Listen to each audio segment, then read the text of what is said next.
My name is Jeremy Arnold, and this is my story.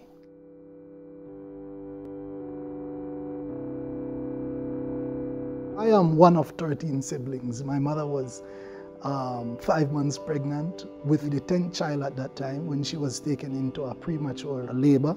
She was taken to the hospital where she met the doctors who knew her well.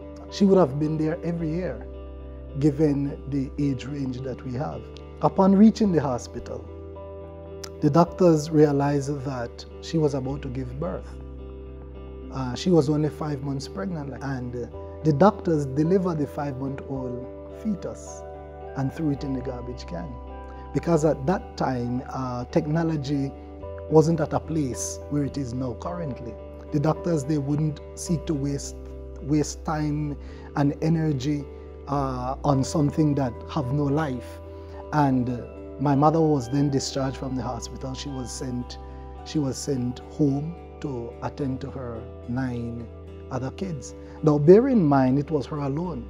Our father was not there, he was absent.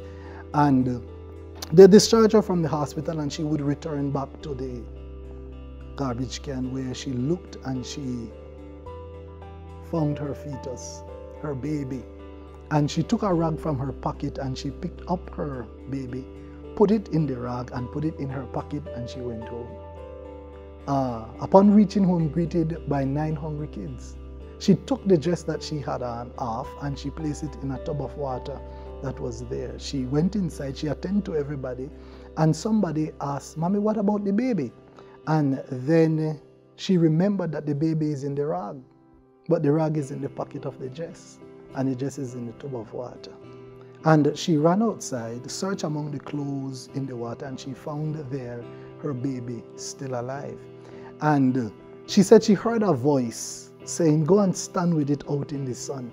8 days after, however, the fetus took very ill, and she had to take the fetus right back to the hospital. And the doctor was amazed that after 8 days, the fetus is still alive, and they discovered that the fetus blood was poisoned, and the fetus was in need of a blood transfusion. However, they told my mother that there is no blood in the blood bank. They had only one blood, and it is the blood of a white man that was not yet screened.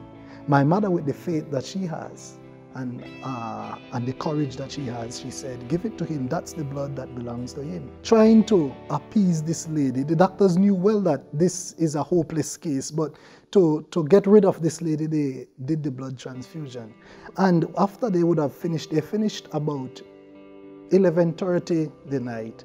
The doctors went to my mother and said, "You could go home, because at midnight, half an hour from this time, that fetus will die," because we did not follow protocol. We did not do what was necessary to be done for this to have been a success.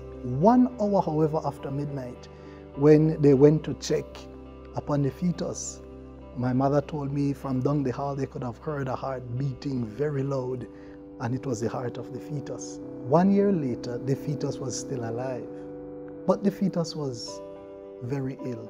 So my mother had to take the fetus back to the hospital, where she met there the same doctor and the same staff. Now somebody might ask, why didn't she go to another hospital? Well, the truth is, she was extremely poor, and she couldn't afford going to another hospital.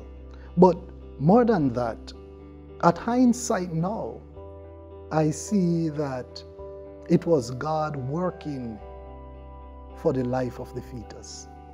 And God would have this doctor and these staff to witness the miracle working power of him.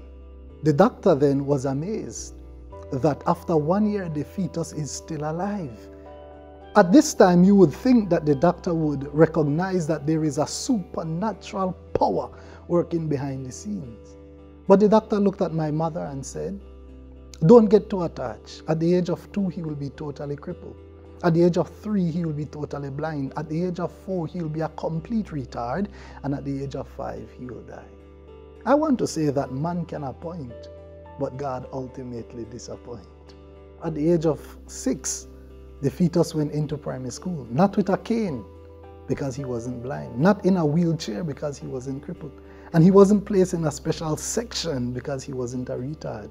As a matter of fact, the fetus aced every subject in primary school, went on to high school and to junior college.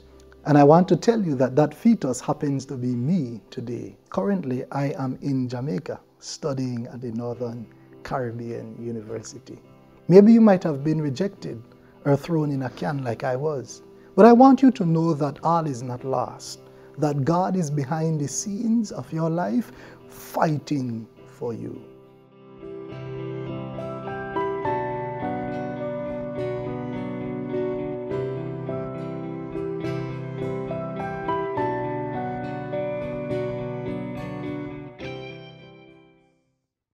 You want me to bridge that?